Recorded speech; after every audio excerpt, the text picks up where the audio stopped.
Okay, so magandang gabi pong muli mga kapatid sa pagpapatuloy ng ating pong discipleship training. Where are we now sa ating pong training mga kapatid? We have 4 modules na gusto nating makumpleto. Sabi nga natin, itong 4 na module na ito ay napaka-importante sa ating pong paglakad bilang mga tagapagsunod ng ating Panginoon. Inumpisahan natin itong Module 1, Pursuing Christ. Mga 6 na lesson na nakapaloob po dyan, yung Gospel, Repentance and Faith, Assurance of Salvation, Abiding in the Word, Part 1 and Part 2, tsaka yung Prayer. Yung Module 2 natin, Loving God, Attributes of God, Part 1 and Part 2, Delighting in God, Obeying Jesus, Overcoming Temptation, and then Walking by the Spirit. Yung Module 3, Cultivating Godliness, 6 na lesson din. Practicing the one another's, committing to the local church, the use of time, money and possessions, humility and forgiveness. At yung ating pong huling module, Module 4, Making Disciples, kung saan tayo ngayon nag-aaral, ay nandun po yung 6 na lesson po, all about fasting, spiritual gifts, evangelism, the cause of discipleship, disciples, making disciples, saka catching a world vision. So ito pong ating discipleship training, no? Ito po sabi nga natin is a balance of learnings from the Lord, no? At makikita natin dito, ito ay napaka-importante po sa ating buhay bilang mga tagapagsunod ng ating Panginoon. So ating module 1, natutunan po natin yung ano ba yung ebanghelyo, at sabi nga natin, inumpisahan natin yung yung sa last meeting natin that we started yung ating lesson sa evangelism. So napaka-importante na we need to know what is the gospel is all about. Kasi kapag mag-evangelize tayo, ang gagamitin nating mag-evangelize ay yung ebanghelyo. Kaya napaka-importante na ito po ay natutunan natin. Another thing na dapat natin din na matutunan is all about repentance and faith.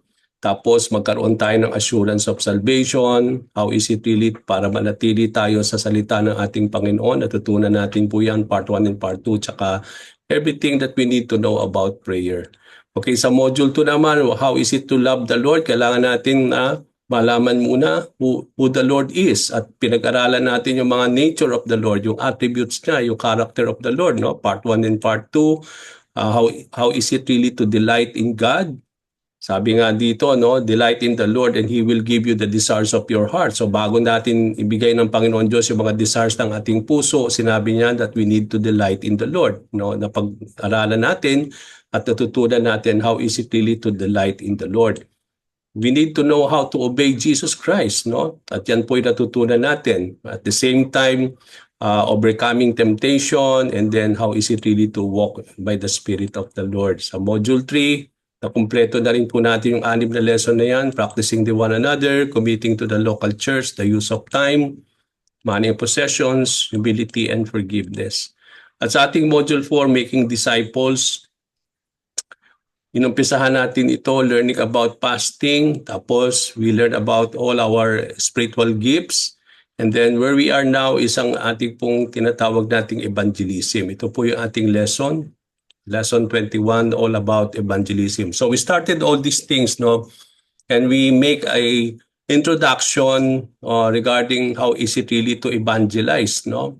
At sabi nga natin, as just a quick para i-connect natin po yung ating pong lesson tonight, no? As we start yung ating question and answer sa ating pong manual, napag-alaman natin at natutunan natin na bilang mga mature disciples, hindi lamang dapat na we need to pray for the sinners or yung mga lost soul, no? Hindi lang po pinapanalangin natin itong mga kaluluwa na dapat madala sa ating Panginoon. Hindi tayo magiging kontento just praying for them only. But as we pray for those lost soul, we are to bring them to the Lord. Okay, so napaka-importante that we need to pray. Yes, we are to pray. But as we pray, we are to act in bringing them to the Lord. So ang desire ng bawat isa sa atin is that itong mga taong ito na naliligaw na landas, na hindi nakakakilala sa Panginoon, ay they may come to Christ, no? Kasama na dyan yung ating mga pamilya na hindi pa nakakakilala sa ating Panginoon, no? At dahil nga yun yung desire natin, ang desire natin para sa lahat ng tao ay sila'y makalapit sa ating Panginoong Jesucristo. At itong desire na ito ay ating spiritual nature na matatagpuan natin sa ating mga puso. bilang mga ipinanganak na muli sa Espiritu at bilang mga anak ng ating Panginoon Diyos. Kaya lang, ang ating pong pagdating sa evangelism, hindi po ito ganun kadali. Kaya nga we need to cultivate yung evangelism. Kaya nga ito po, maganda itong lesson na ito.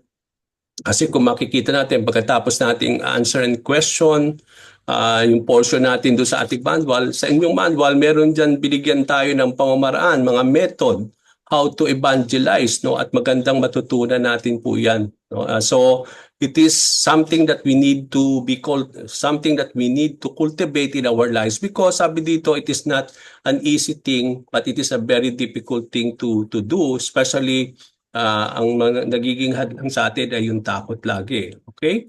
Now, also we discuss ano bang dapat nating unahin sa ating iglesia?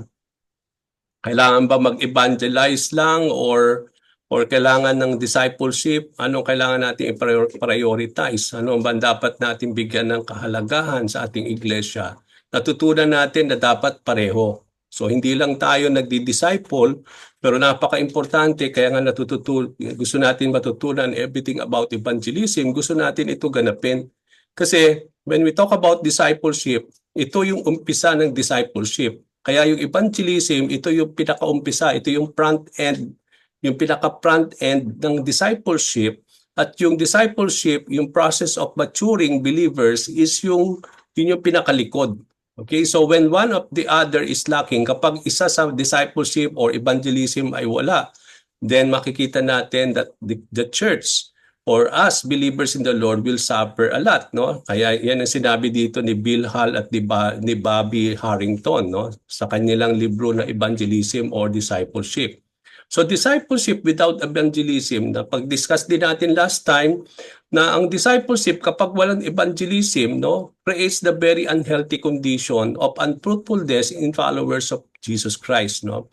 Kaya napaka-importante when we are called to follow the Lord, napaka-importante na tularan natin ang mga modelo ng ating Panginoong Jesucristo na nandito siya sa lupa at nakita natin from the life of our Lord Jesus Christ, very focused siya in reaching lost soul.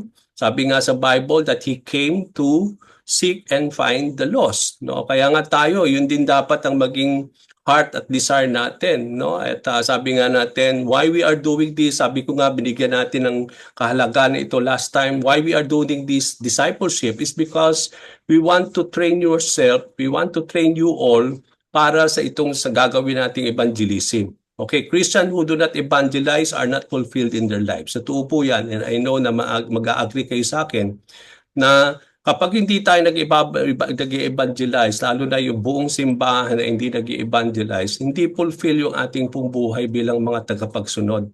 Kasi yung for us to evangelize is a very important thing that the Lord called you and me. At makikita natin yan sa mamaya sa ating question and answer. Okay? So the commission to make disciples is at the very heart where the evangelism and discipleship meet.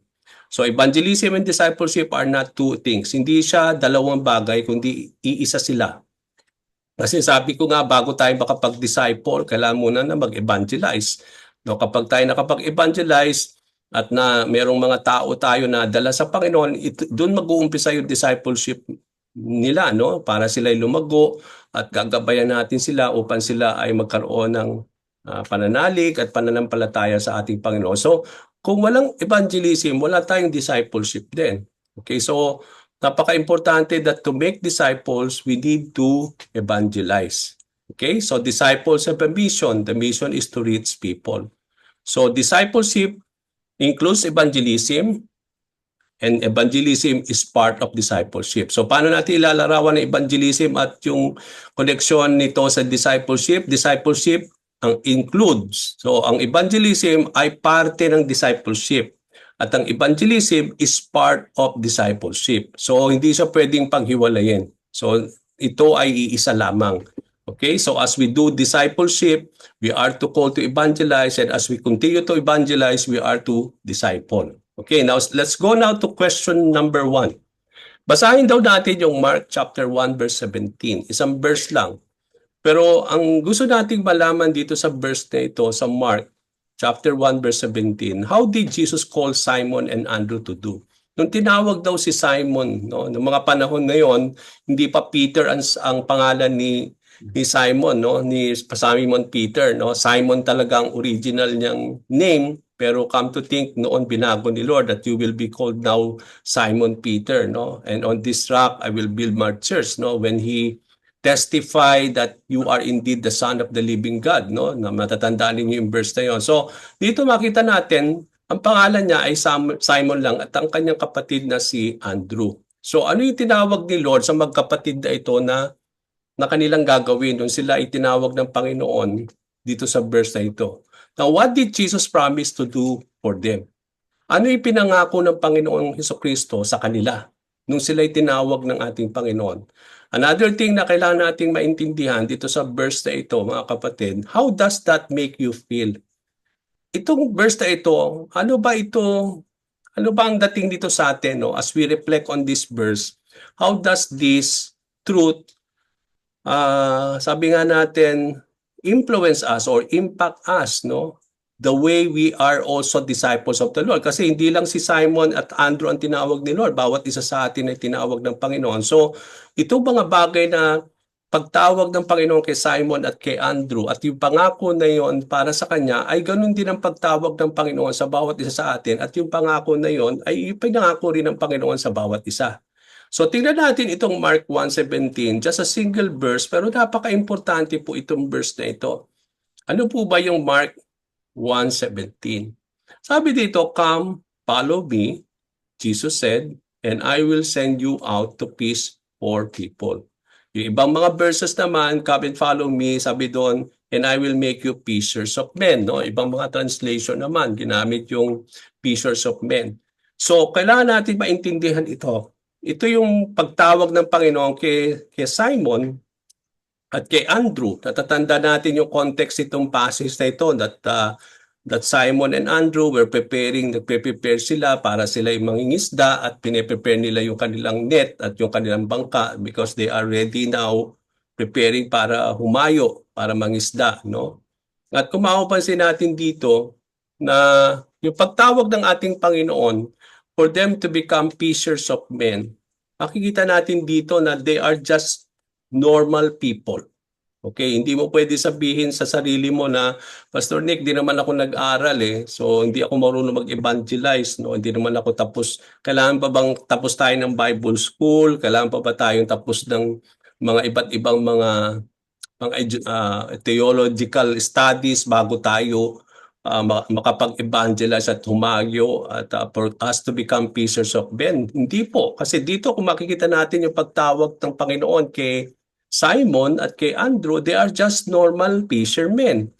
No? At hindi sila nakapag-aral. Kaya nga in the book of Acts, nagtataka sila kay Peter dahil very well versed na siya nung napuspos siya ng banal na espiritu. At nakita natin in the book of Acts, no, nagtataka itong mga Pharisees, yung mga chief priests, si Peter and John, na bakit ganun sila katindi, no? Very fluent sila, no, when they are speaking now to the people, and at makikita natin dito when they are now talking about Jesus Christ, no, testifying about the Lord. So dahil sabi nila, paano nangyari ito? These are people who are unschooled. Hindi naman nakapag-aral itong mga taong ito, no? Sabi ng mga religious leaders. Yes, they are not able to finish school, but then alam natin mga kapatid, it is God who make them to become like that, no? Kaya nga napaka-importante po yung hindi tayo mapipigilan nung kung ano meron tayo. Kasi sometimes nangunguna yung takot, nangunguna yung tinitingnan natin yung ating mga sarili na parang kaya ko ba ito, no? Di ba? Yung nga sinabi ko nga nung last time nung nandyan ako, when we do the work of the Lord, we need to focus not on our strength, not on our abilities, but we have to concentrate on the strength of the Lord. Kasi wala tayong kakayahan talaga na ganapin ang mga gawain ng Panginoon, but we will rely on the strength of the Lord to do His work. Remember, this is not our work, but it is the work of God. Kaya nga sabi dito, unang-unang makita natin, come. So come, there is an invitation for believers to come to the Lord. Okay, so there is an invitation for them to come. And then after that calling and invitation of the Lord, nandun yung, as they come, they are called to follow Him. Okay, and as they follow the Lord, it is now that the Lord will make them out to become fishers of men. I will send you out to fish for people, or I will make you to become fishers of men. So it means to say, it is the working of God, no? Ito'y gawa ng Diyos. Sabi nga, I will make you fishers of men. It is not, hindi sinabi niyo ng Panginoon that you will make yourself as fishers of men, but sinabi niya, I will make you. So ang Panginoon Diyos ang gagawa sa atin upang maging fishers of men. Okay, kaya yun yung napaka-importante dito. Now, let's go to the question.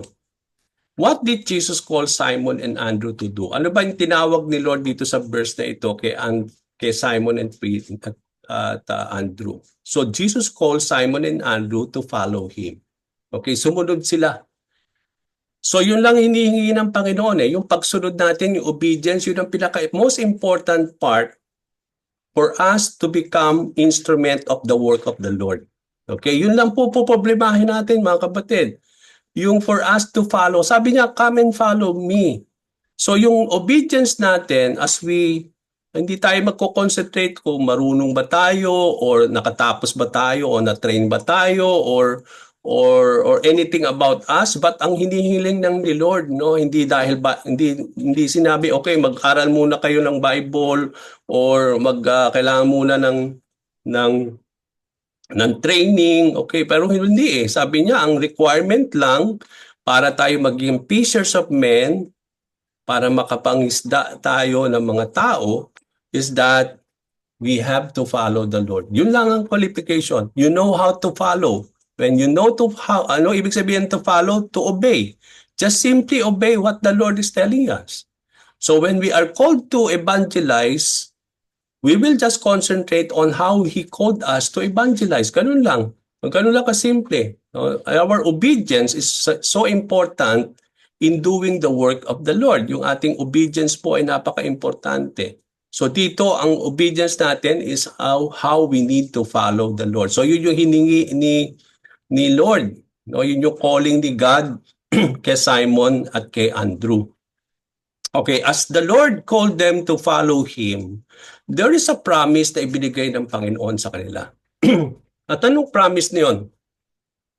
What did Jesus promise to do for them?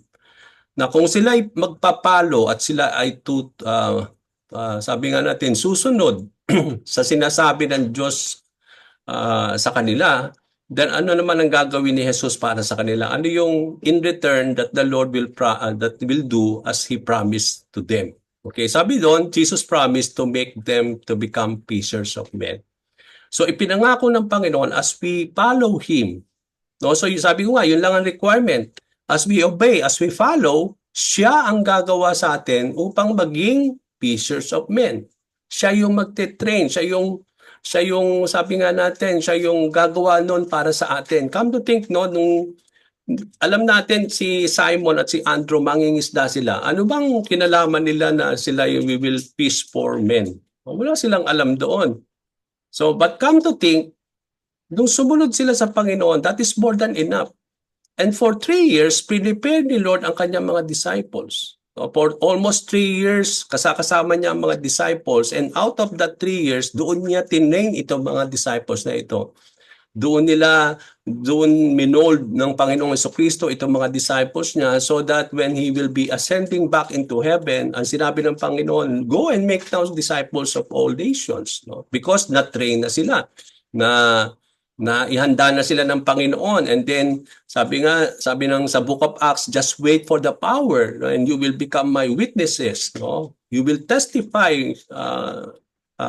regarding me. No?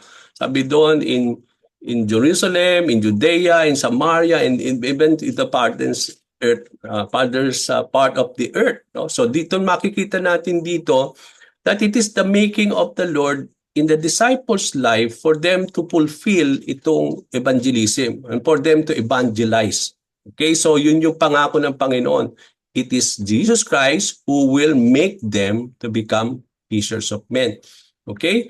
So makita natin, ibang-iba yung Peter na nakita natin in the Book of Acts, no? Especially nung pagkatapos sila makuspos ng Banal na Espiritu during Pentecost, no? Nakita natin very bold si Peter na, no? Ready, even he is ready now to go to prison. Noong mga panahon, sabi niya, sabi ni Lord, sabi ni Jesus, sabi ni, nagmamalaki pa noon, no? Noong mga panahon na sila ay nasa Last Supper, no? In the book of John chapter 13, sabi ni Peter, Lord, I'm ready to go, to die for you. I'm ready to be in prison with you. Okay? But then, alam natin, no? But kaya nga sabi ni Lord, no? Is it really, Peter, that you are willing to be with me? But sabi nga, no, even before the rooster crow, you will deny me 3 times. So, but then nakita natin ibang Peter in the book of Acts, no? Very bold siya. Nandun na yung talagang, sabi nga natin, na-train na siya ng husto, no? Especially when he was empowered by the Holy Spirit. Pero in this passage, in Mark 1:17, wala siyang kaalam-alam. They were called by the Lord simply to follow. Obedience is the requirement only for us to fulfill the work of God in our lives. As we obey, si Lord ang maggagawa para sa atin. Okay? So how does that make you feel, no? So hindi ko nilagay yung answer dyan. Tanong yan sa bawat isa sa atin ng ating lesson. Ano sinasabi nito ngayon sa bawat isa sa atin? How does this make you feel now? Na bawat isa sa atin ay tinawag din ng Panginoon at yung promise na yan din ay hindi lang para sa kanila lamang kundi sa bawat isa sa atin. At ang hinihiling din ng Lord ay yung ating obedience sa Kanya as He called us to follow Him. So hindi tayo magiging kontento that we are just followers of Jesus Christ without fulfilling yung mga bagay na gusto niya maganap sa ating mga buhay. And that is magamit niya tayo to become fishers of men. No, yung talagang we are able to seek the lost and we are able to bring them to the Lord Jesus Christ. So yun nakita natin dito sa Mark 1:17. Okay, the promise of the Lord and also the calling of God for these 2 disciples of Jesus Christ. Okay? Now, punta tayo sa Mark 16:15-16 naman. So sa ating pong pag-aaral nitong verse na ito, mga verses na ito, 15 and 16. So when Jesus commissioned His 11 disciples, bakit 11? Dahil, di ba, wala na nga si Judas Iscariot, no? Because he betrayed the Lord. And then after he killed himself, so 11 na lang yung disciples. At ito, kinomisyon niya itong 11 apostles, no? And then nung kinomisyon ni Jesus Christ yung kanyang 11 apostles, remember, kung mapapansin ninyo, no, makakapagtaka tayo, dati 12 disciples lang sila. But then bakit naging apostles na sila later on? It's because when they are commissioned already, they become apostles. Nung kinomisyon na sila, no, itinilagan na sila, doon naging apostles na sila. No? Kaya ang ibig sabihin ng apostle, isinugo na sila. So ibig sabihin, kapag ang apostle pala, kapag ang isang disciple ay nagiging apostle, ibig sabihin noon, siya'y isinugo. Kaya nga, alam natin na si Paul, naging apostle ni Lord to the Gentile people, si Peter, no? Nakita natin yon. So here, when Jesus commissioned His 11 apostles, who did He command them to preach? So dito, kanino niya kinomand? Among them na sila yung magpipreach. Okay? So what was to be the subject matter of their preaching? Sino ba ang tinawag na magpreach? Lahat ba sila o ilan lang sa kanila o isa lang sa kanila? Si Peter lang ba o si John lang ba? So sino ang kinomand ni Lord na sila yung magbabahagi o magpipreach? What was to be the subject? Ano yung magiging subject matter ng kanilang preaching? Okay? So tingnan natin po yung mga questions na yan. So tingnan natin sa Mark 16:15-16. Ang sabi dito, He said to them, "Go into the world and preach the gospel to all creation. Whoever believes and is baptized will be saved, but whoever does not believe will be condemned." Okay, ito ay very crucial na passage kasi sabi nila dito yung may doktrina na nagsasabi na kapag hindi ka raw na-baptize, hindi ka saved. Okay, kasi nabanggit dito, whoever believes and is baptized will be saved. Okay, paano kung hindi ka nabaptize? So ibig sabihin hindi ka saved. So yun daw yung sinasabi nitong Mark 16:15 to 16. Pero kung uunawain po natin ito, wala pong kinalaman talaga ang baptism. Okay? So because baptism of water or to be baptized is a baptism of repentance. Okay? So kung mapapansin natin, nung si John the Baptist ay nagbabaptize sa Jordan River, very familiar tayo because you are all in Jordan. Madalas tayo nagpupunta sa Jordan River, sa baptism site. So ano ba ibig sabihin? Ano ba yung ginagawa ni John the Baptist at that particular time? Okay? So remember, hindi pa ito mananampalataya lahat yung mga nagpupunta doon. They came there to be baptized by John. So wala pa sila, hindi pa sila mga believers. So they are being baptized by John and it is a baptism of repentance. Kaya nga, repent, sabi din ni John the Baptist, repent, for the kingdom of God has come. So the people now coming and it is a sign of repentance why they are being baptized in the water. So hindi po water baptism yung sinasabi doon. Okay? It is a baptism of repentance. No? And in our lives, although kahit hindi man tayo na-baptize ni John the Baptist, but then, na-experience natin yung to be baptized, yung baptism of repentance when we repent. No? Nung tayo yung nagsumuko sa ating Panginoon, nung nagbalik loob tayo sa Panginoon, di ba, nag-repent tayo. At sabi nga natin, napag-aralan natin sa ating Module 1, all about repentance and faith. No? These are two important ingredients kung paano tayo na-save. Hindi lang po nanalig tayo, naniwala, sumampalataya kay Jesus, pero number one doon is for us to repent. And then, yung repentance is a baptism of repentance. So, yung baptize dito, hindi ito yung tinutukoy na water baptism. Okay? It is a baptism of repentance. And yung baptism of repentance is necessary for a person to be saved. So, dito makita natin, whoever believes, yung believes faith, and then is baptized, baptism of repentance. So faith and repentance are necessary for a person to be saved. Okay, these are two important ingredients na kailangan gawin ng isang tao para siya ay maligtas. Sumampalataya, that is faith. To be baptized here is a baptism of repentance, not water baptism. So I hope it is clear po ito mga kapatid, no? Kasi para hindi tayo maligaw ng mga iba-ibang mga doktrina na nagsasabi na kung hindi ka mabaptize, hindi ka makapunta ng langit. Walang ganyan po na sinabi sa Bible. Okay, kaya nga mapapansin ninyo, no? Whoever believes and is baptized will be saved. Pero sino mako-condemn? Sinabi ba dito, but whoever does not believe and not baptized will be condemned. Wala na siya yung end eh. Yung hindi na lang, kapag hindi ka naniwala, sumampalataya, yung tao ngayon ay mako-condemn. Nawala na yung baptized. No? Kung mapasin ninyo, but whoever does not believe. So kung totoo yung sinasabi noon, dapat nandoon, whoever does not believe and not baptized will be condemned.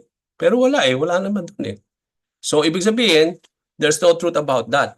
Okay, let's go to binigyan ko lang ng pansin yon. So sabi dito ni Lord, He said to them, so sino itong them? Yung 11. No, dahil wala na nga si Judas, wala na nga dahil nag-suicide siya, no? He hung himself. So, nung sila'y kinumisyon, 11 na lang sila. Pero naging 12 din sila nung nasa Book of Acts. Dahil yun yung mga panahon na pinalitan si Judas. Okay? So, dito makita natin that yung tinutukoy dito na them ay yung 11 disciples. And so, anong sabi ng Panginoon sa kanila? Sabi niya, go, humayo kayo into the world and preach the gospel to all creation. So, mapapansin natin dito, when we talk about Great Commission, hindi tayo limited lang sa Matthew 28:18 to 20. Ano yung Matthew 28 verses 18 to 20? Go and make disciples of all nations. Baptize them in the name of the Father and of the Son and of the Holy Spirit, teaching them to obey all the commandment that I have given you. So, ang alam natin, yun lang ang Great Commission. Pero kung titingnan natin, yung Mark 16:15 to 16 is also part of the Great Commission. We are called to go and make disciples. Ngayon ang tanong, Pastor Nick, okay, hahayo kami, so paano kami gagawa ng disciple? How is it really to make disciples? Diyan papasok yung Mark 16:15. You have to share to the people now the gospel for them to become disciples. Kasi kung walang preaching of the gospel, paano tayo mag-make ng disciple, mga kapatid? So kailangan nating humayo where we have to go. Kasi sa Matthew, ang sinabi daw, go and make disciples of all nations. So we are to go in different nations. Ganon din sinasabi sa Mark 16, we have to go in the world, in all the world, in all the nations of the world. And as we go, we are to preach the gospel to all creation. Walang pinipili. Kaya nga sabi dito, make disciples of all nations. So sa Matthew 28, so sabi doon, go and make disciples of all nations. Hindi sinabi doon ni Lord, go and make disciples of Filipinos. Hindi. All nations na sinabi doon. So in all tribes, no, yung ang ginamit doon sa Greek doon is tribe. Every tribe. So makikita natin dito walang pinipili. Kung saan lang natin ipipreach ang gospel. Wala tayong pinipili kung sino lang i-disciple natin. But we are called by the Lord to preach to all people. We are called to make disciples of all people. Okay, so dito, paano tayo makaka-disciple? That's the time that we need to preach the gospel. Kasi doon kailangan yun. Kailangan natin na talagang magkaroon tayo ng sabi nga natin na it is not possible for us to make disciples if we will not preach the gospel. So nakasalalay nga yung making disciples sa preaching of the gospel. Kaya nga sabi ko nga kanina dun sa ano ba ipa-prioritize natin, evangelism ba o discipleship? Pareho. Kasi hindi nga tayo makakapag-make ng disciples, mga kapatid, kung hindi tayo talaga mag-evangelize. And evangelize is to share the gospel. Yung pong ibig sabihin nun. Okay? Now, whoever believes, as we go, kung sino raw po'y maniniwala dun sa ating pagpipreach, at sila ay magre-repent, no? Sila ay maliligtas. Pero kung hindi sila ay maniniwala, sila po ay nakondemn na. Okay, so there is already condemnation. Okay, now let's go to the question. Now, when Jesus commissioned his 11 apostles, who did he command them to preach? All creation and everyone. Okay, so makita natin dito, no? O who did he command them to preach to? So ibig sabihin, hindi lang na yung 12 disciples ang kinumisyon ng Panginoon, pero sino daw po ang kanilang prospect ng kanilang mga preaching? So sino ito? So ibig sabihin, they will preach the gospel to all creation. No? To everyone. So sabi ko nga, wala tayong pinipili. Pagdating po mga kapatid sa ating whom we will be sharing the gospel, no? So wala tayong pinipili o kinikilingan, no, na talagang sabi nga natin na kung sino lang yung ating pong isisharean, no? Sino lang po yung ating pong magpipreach, no? So it is important for us really to sabi nga natin to share this gospel to all creation, no? To all the nations, sabi doon. And when pag sinabing all creation, it means to say everyone. No? Wala tayong lahat ng tao. So what was to be the subject matter of their preaching? Ngayon, when they were called to preach the gospel, ano yung subject matter? Ano yung subject na kanilang ipipreach? Okay? So they were to preach the gospel. Kaya mahalaga na matutunan ninyo yung ebanghelyo, mga kapatid. Kaya napaka-importante, kaya nga inuna na natin yan sa module 1 natin, what is the gospel? Kasi kung hindi natin alam ang gospel, mga kapatid, ano ipipreach natin? Okay, kaya dapat alam natin kung ano ba yung ebanghelyo. O kaya kapag may nagtanong sa atin, ano bang gospel? So dapat ready tayo explain sa kanila, ito ang gospel, ito ang ebanghelyo. So kailangan natin in a very simple word or a very simple explanation, kaya natin dapat na explain ano ba ang ebanghelyo. Kasi hindi naman kailangan na marami kang mga verses na kailangan dito mga kapatid eh. Kaya nga napaka-importante kung nakalimutan na natin itong lesson na ito, balik po tayo dun sa ating YouTube channel na in-upload ko na po yan. So balikan natin, remind natin uli. Kasi evangelism na itong pinag-aaralan natin ngayon kung mag-evangelize na po tayo and we are now ready to evangelize. Sabi doon, we will be obedient and following the Lord sa kanyang utos sa atin. Then we need to know the gospel because it is the gospel that we will be preaching. Okay, so kailangan nating ipahayag ang magandang balita, no, sa lahat ng tao. And to preach the gospel is not to preach dito mga kapatid, hindi yung akala ninyo yung ginagawa ko sa inyo, no? Kapag nagpi-preach ako sa church, no, hindi naman yun ang ginamit dito yung preach na word of preach, hindi ito yun. No, yung there are different forms of preaching the word of the Lord, no? It is pwede sa pulpito, pwede naman yung dito sa Mark 16:15. Hindi ito yung parang magpipreach ka ng 1 hour para lang mas ma-win mo yung soul. No, hindi. Ibig sabihin, when you preach the gospel, kailangan mo nang naibahagi kung ano bang ebanghelyo sa kanila para maintindihan nila na kung paano naparito si Jesus. No, diba? Kaya nga napaka-importante yung 4 spiritual laws. Yun po yun. Very simple. Diba? Nagbibigay tayo ng tracts na 4 spiritual laws. Kung makabisado lang ninyo po yun, yung talagang isaulo lang ninyo, yun na po yung gospel eh. Yun yung po ibabahagi natin sa kanila. Kaya nga nagbibigay tayo ng tracts, di ba? Pero paano naman kung hindi naman tayo allowed na magbigay ng mga tracts na yan? So, kailangan natin gawin yun by means of words. No? Kailangan natin ibahagi sa kanila yung 4 spiritual laws. So napakaganda po yung 4 spiritual laws na yan. So kailangan nating ibalik na muli yan sa atin. Ma-remind tayo po muli niyan para ito po ay maibahagi natin. Para tayo ay makasunod sa utos ng ating Panginoong Jesucristo as being His disciples. Okay? Now, punta tayo ngayon sa Matthew 20. Ito nga yung sinasabi ko, no? Hindi lang po limited itong Matthew 20:18-20, kundi pati na rin yung Mark 16 is another part of the Great Commission of the Lord.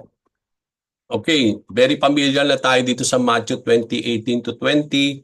Do you think that bringing lost sinners to faith in Christ was included in the Great Commission given here? Or is Jesus merely calling them to help believers mature in their faith? Why do you answer that way, no? So, ang kailangan nating tingnan sa verse 19, yung bang Great Commission ay part ba noon is to bring the lost sinners to faith in Jesus Christ? Part ba yon? Or nung tinawag ba ni Lord o kinomisyon ito mga disciples ay parang ang gusto lang ng Panginoon is that tulungan lang sila mag-mature sa kanilang mga pananalig, no, sa kanilang pananampalataya. Okay? So another thing na dapat nating matutunan din from our lesson tonight based on this verse is yung, do you think this commission is only for the original 11 apostles? Okay? Ito ba ay para lang sa 11 apostles? Kasi marami ring mga doctrine na lumalabas. Ito raw, Great Commission ay hindi para sa atin. Kundi para lang sa 11 apostles. Naging 12 in the book of Acts. Okay? Na nung na-establish na yung early church sa book of Acts, no, nag-stop na rin yon. So, ibig sabihin, lahat tayo hindi na kinumisyon kasi nag-umpisa na yung simbahan. So, yung ba'y totoo? No? Kasi do you think this commission is only for them? No? So, hindi para sa atin. So, look closely at verse 20. Para sagutin natin yan, tingnan daw natin closely yung verse 20. Find 2 different reasons for this cannot be. Bakit hindi lang para sa kanila? Meron daw 2 bagay dyan na makikita nating reason sa verse 20 kung bakit hindi ito para lang sa kanila, kundi included sa atin. Okay, titingnan natin yon, no? Kasi napaka-importante po itong malaman natin ito, mga kapatid. Because we are called really to make disciples, no? Kung ito ay para lang pala sa original 11 disciples, so So pwede na tayong mag-relax-relax. No? Kung para lang pala sa kanila to eh. So hindi na po so we are not called by the Lord to be part of this kung ito'y totoo. Pero kung ito ba'y totoo, then kung hindi, then anong reason bakit hindi lang ito para sa kanila? So we will try to see this uh, how the Bible or what Matthew 20:18 to 20 says. Okay, so dito unang-una, mapapansin ninyo, bago ni kinomisyon ng Panginoon ang mga disciples, inumpisahan niya sa verse 18. Kasi sometimes, nag-uumpisa lang tayo sa verse 19 at saka 20. Namimiss natin yung umpisa. Kasi yung umpisa, dyan nakasalalay yung pagsunod natin. Dyan nakasalalay yung bakit tayo hahayo. Okay? Sabi dito, and then Jesus came to them. No, yung them na naman dito, yung 11 disciples. Ito yung mga panahon that before Jesus Christ will be going back to heaven after His resurrection. Okay? So, yung mga panahon na yon, Jesus came to them and then sinabi niya sa kanila, all authority in heaven and on earth has been given to me. Napaka-importante po yung verse 18 na yan. Hindi mo siya pwedeng tanggalin yan as part nung itong Great Commission. Kasi, come to think of this, paano tayo hahayo? No? At everything that we are called here, no? In what authority that we will do this? Kailangan may authority. Sino yung, di ba, bago tayo, di ba, yung bago tumalima ang isang tao sa gustong gawin ng isang tao, kailangan merong mag-uutos sa kanya kung ano yung gagawin. At yung taong yon may authority para utusan siya. Kasi kung wala siyang authority, paano niya mauutusan itong taong ito? Okay? So, for example, sa inyong mga madam, may authority sila sa inyo, kasi hinire kayo nila. So, parang have authority on them. Kaya nga kapag sila ay nuutusan kayo, you have to do whatever they say because they have authority over you because hinire kayo nila, kayo ay kanilang kino-compensate, sinasahuran sa mga bagay na inyong ginagawa para sa kanila. So they have authority over you, no? Kaya yung sa mga opisina naman, yung mga boss, no, may authority sila sa mga empleyado. So dito makita natin dito, kung walang authority si Jesus Christ, come to think, susunod ba yung mga disciples? Kasi napaka-importante, kaya nga sinabi ni Lord, all authority, lahat ng authority. Lahat, pag sinabi nating all authority, ibig sabihin lahat ng authority ay na kay Jesus. Okay, ibig sabihin, ang authority na yan ay binigay sa kanya, no, ng Diyos Ama, no, and that authority is being extended by the Lord to His disciples. Okay, so ibig sabihin niyan, makita natin dito na yung kanyang authority ay hindi lang limited sa ilang bagay lang, but all authority has been given to Him. So, name the authority, Jesus Christ has that authority. Okay? So, meron siyang authority for everything. So, because He is the Lord of Lords, He is the King of Kings, no? He has all the authority. Kaya nga, yung mga kings of this earth should be submitted to the authority of Jesus Christ because He is the King of Kings. He is the King of all kings. Kung ikaw hari, then you have to be, mas taas sa'yo, may authority ka pa rin. And that is the King Jesus Christ, no? Jesus Christ has the authority of all the earthly kings, no? If you are Lord in this earth, then you are to submit yourself to the Lordship of Jesus Christ because sabi nga natin, His authority is over you. Kaya nga lahat ng authority na meron dito sa lupa is subjected to the authority of Christ. Yung mga authority na yan, binigay ng Panginoon. Sabi nga sa Bible, there is no authority if it is not being given by the Lord. So ang nagbibigay ng authority dito sa lupa para yung mga opisyal ay gumanap ay ang Panginoong Jesucristo. Kaya meron tayong mga presidente, meron tayong mga authority sa bawat bansa. No, hindi lang tayo naghalal no ng mga authority niyan, pero si Lord ang nag-upo ng mga authority na yan. Because Without the authority of Christ, these people has no authority at all because that authority comes from the Lord. Okay, so dito, all authority, where? Sa langit lang ba siya may authority? No. In heaven and on earth. And even under earth. Kaya nga yung mga evil spirit are all subjected to the authority of Christ. Kaya nga nanginginig sila, marinig lang nila ang pangalan ni Jesus because the Lord has authority even for even for evil spirit, even under earth. So sabi nga natin dito. So the authority of Christ is in heaven and also on the earth and also under earth, and it has been given to Him. Kaya dahil may authority na siya sa langit, sa lupa, and even in under earth, and all this authority has been given to the Lord. Now, sabi niya, humayo na kayo. And He is now, because of that authority, He is now telling His disciples, now go. Act on that authority of the Lord. So we act in the authority of Christ. No? And tayo humahayo, dala-dala natin yung authority ni Kristo Jesus. Tayo siyang nagpasugo sa atin. Kaya nga, sinabi dito, if the people will ask us, in which authority that you are doing this?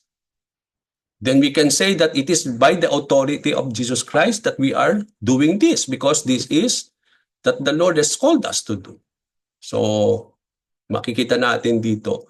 So, di ba sa Book of Acts, no? Maraming beses kine-question yung mga disciples, sa mga apostles, si Peter, sila John, kine-question sa Book of Acts, anong authority, bakit nyo ginagawa yung lahat ng bagay na yan? So they always say that it is authority, we do this in the authority of the Lord Jesus Christ. No? And the same thing with us. So we act according to that authority of the Lord. And because now that we have that authority of Christ, no, we are to go, sabi dito. Humayo kayo, sabi doon. Kaya yung go is a very important word. Kasi pag sinabi nating go, humayo, lalabas tayo ng simbahan. We cannot really go without going outside. We cannot just simply stay inside the church, mga kapatid. And that explains yung sinasabi ko, no? We have to go. Kailangan nating humayo. We need to come out from our wall of the church. Kasi kung doon lang tayo, mga kapatid, we cannot fulfill this commissioning of the Lord. We have to go out of the wall. And when we go, we are to make disciples of all nations. And then sabi dito, when you make that disciples, so dito nga lalabas yung evangelism muna. When you go and make disciples, saan mag-uumpisa? Evangelism muna. No? Kasi hindi tayo makakagawa ng disciples kung hindi tayo nag-evangelize. Diyan papasok yung Mark kanina.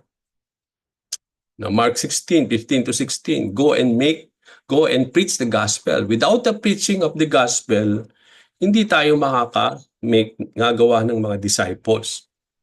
Now, kapag naman sila'y tumanggap na, part of our discipleship now for these people para sila'y lumago is mabaptize sila. Ito na yung papasok yung water baptism. No?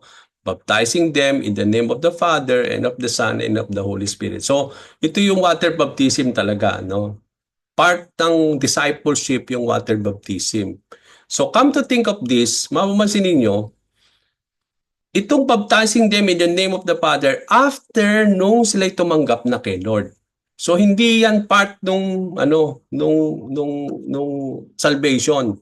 Pagkatapos na silang ma-save, kasi di-disciple na natin sila, no? Nung sila'y sumampalataya, nung sila'y nag-repent.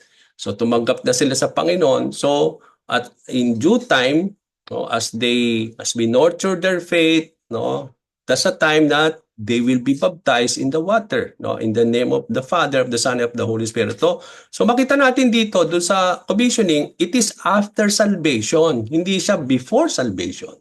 So walang kinalaman ng water baptism sa salvation, mga kapatid, as I have said in Mark 16. So dito pa lang sa Great Commission, kitang-kita mo na yon. So part siya ng discipleship, and for that person to be disciple, ibig sabihin na-convert na siya.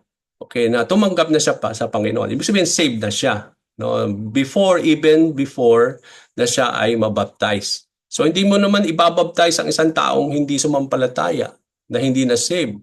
So useless lang po yung baptism. So ibig sabihin, part lang yon ng discipleship. Okay, so as we baptize them, no, and then explain ko lang to and then we will end. No, we will not go to the question. Tuloy na lang natin sa next week sa ating pong pagtutuloy next Wednesday. So dito, sabi to, expound lang natin tong Matthew 28:18 to 20. Okay, after they have been baptized, anong mangyayari? No, sabi dito, to make them disciples is not only for them to be baptized, pero dadaan sila sa proseso. Ano yung proseso? Ituturo natin sa kanila first yung mga commandment. Pangalawa, you have to teach them also to obey them. So dalawa yung gagawin. So hindi lang natin na ituturo sa kanila yung mga teachings of Jesus Christ. Yung kagaya ginagawa natin, I'm teaching you the teachings of the Lord. But also, useless lang kung ito'y head knowledge. No, parang knowledge lang. Pero ang sabi dito, hindi lang ituro sa kanila, kundi teach them to obey everything I have commanded you. So, iti-teach natin yung what the Lord commanded them, but also as we teach them, we are also to teach them how to obey them. We have to guide them sa application. So, ang discipleship, mga kapatid, is about obeying. It's all about obedience, mga kapatid. Kasi lahat ng mga preaching, lahat ng mga pagtuturo na naririnig ninyo, hindi lang ito parang matuto kayo. Kundi ito mga karunungan na yan ang magdadala sa atin upang i-obey natin lahat yon. No? Ang intention, bakit tayo tinuturuan, ay hindi parang malaman lang. Ayo'y tinuturuan para mag-obey. At yun ang nagiging makabuluhan. Yung bawat teaching na yan, kasi kung hindi, parang teaching lang siya o head knowledge lang. Pero hindi naman natin ina-apply. Kaya yung application is very important when you are being taught by the Lord. Okay? Kapag tayo tinuturuan ng Panginoong Hesukristo, napaka-importante po yung obedience. Kasi sabi doon, teaching them to obey. Nandun yung obedience. Hindi niya sinabi dito, teaching them everything I have commanded you. Pero isiningit dito to obey. Okay? So kung teaching them everything, okay, walang obedience, okay, tuturo lang natin sa kanila yung mga teachings. Pero hindi, teaching them to obey. So nakaakibat, kaduktong yung obedience. So tuturuan natin silang mag-obey. Gagabayan natin silang mag-obey habang patuloy natin silang tinuturuan. Ay napaka-importante po yung application sa atin. So, and then, sabi dito, and surely I am with you always to the very end of the age. So, ang tanong dito for us as I end, ito ba for 11 disciples lang? Kasi kung sa verse 20, makikita natin, hindi para lang sa kanila. Kasi sabi dito, and surely I am with you always to the very end of the age. Wala pa tayo at the end of the age Yun nga, naghihintay pa lang tayo dun sa end times Di ba? Wala pa tayo dun sa end of the age. Ibig sabihin, nandun pa rin si Lord na kumikilos sa bawat disciples. As they make disciples, as they baptize disciples, as they teach them to obey, the Lord's presence is in the midst of them. Kasi yung pangako niya, I am always with you to the very end of the age. Kung natapos na yung end of the age, ng mga panahon, ng mga disciples, then wala na ito. Hindi na natin ito para sa atin. Ibig sabihin, pati yung Great Commission, tapos na. Kasi nandun na yung end of the age Yun yung hangganan, kung hanggang saan kayo mag-evangelize at magdi-disciple ng mga tao. Ang hangganan yon is to the end of the age. Kapag nandun na yung time na yon, then matatapos na talaga yung end of yung ating paghahayo kasi it is now end of the age Pero wala pa tayo dun sa end of the age Hinihintay pa rin tayo. We are now living in the end of this age. Pero wala pa yon. Kaya mas very crucial talaga na talaga mag-disciple tayo, mag-seek ng lost kasi there is a danger of this thing to come. Itong end of the age will be coming. And it will be too late for this lost soul. Kaya nga napaka-importante po ito. Kaya napaka-importante as I end mga kapatid that we need to obey this commissioning of the Lord. And I hope that we will be awakened now by these teachings. Hindi po aksidente itong mga natututunan natin throughout our discipleship training po, mga kapatid, no? Binomold na po ang bawat isa sa atin of everything that we are called by the Lord. At the same time, we are called also to obey all these things. Okay? So let me stop this and then we will